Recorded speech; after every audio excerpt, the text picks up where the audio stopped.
plano ng bagong PNP chief na magbigay ng rewards sa mga pulis na makakahuli ng siguro malaki, magkakaroon ng magandang operation? Tama po ba yan?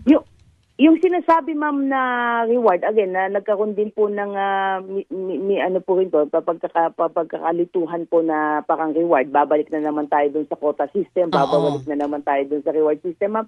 Malinaw po ma'am na wala pong quota pagdating po sa arrest. Ang sinasabi lang ng ating CPNP ay maging aktibo tayo sa pagmamatyag sa ating komunidad. Dahil ang gusto nga po ma'am ng ating Pangulo ay siguraduhin na ligtas yung ating mga mamamayan. And the only way na masisiguro nga po natin yan ay kung magiging aktibo tayo sa pagmamatyag sa ating mga komunidad at arestuhin itong mga kriminal po na ito. So wala pong kota dyan. Kika nga kung may basihan ang ating pulis ay dapat hulihin.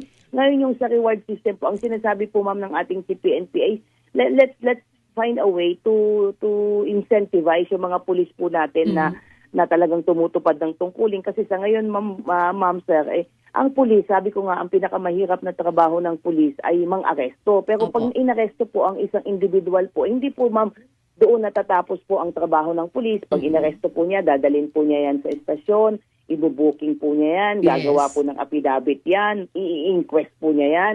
After a few days po ay mairarapon yan at maisasampa sa korte. At pagkatapos po nun ma'am ay a-attend po ng hearing yung pulis po na yon. At sad to say ma'am, pagka kami po ay tutuloy na po sa korte itong mga kaso po na ito, ay sagot na po ng pulis natin itong aming pamasahe, ang aming paggaso. Ang sabi ng ating CPNP, tingnan natin na ba po pwede naman nating incentivize yung mga pulis natin kapag sila ay a-attend ng hearing, ay kahit man lang panggasolina ng kanilang mga motor, ay mabigyan natin to. Ang papakita lang ay yung kanilang certificate of appearance sa korte. So, mabigyan natin para hindi na, sa isa-isa, lalong-lalo na ma'am, yung mga na-assign po doon sa mga drug enforcement units po natin, ay ma'am, mahina po ang tatlo, apat na hearing yan in a week na uma-attend po. Kaya yun po yung gusto ng ating CPNP po na matulungan. Of course, ang sabi rin po niya ma'am, na yung ating legal service ay palalakasin niya para itong ating mga lawyers sa PNP lawyers po ay magsisilbing mga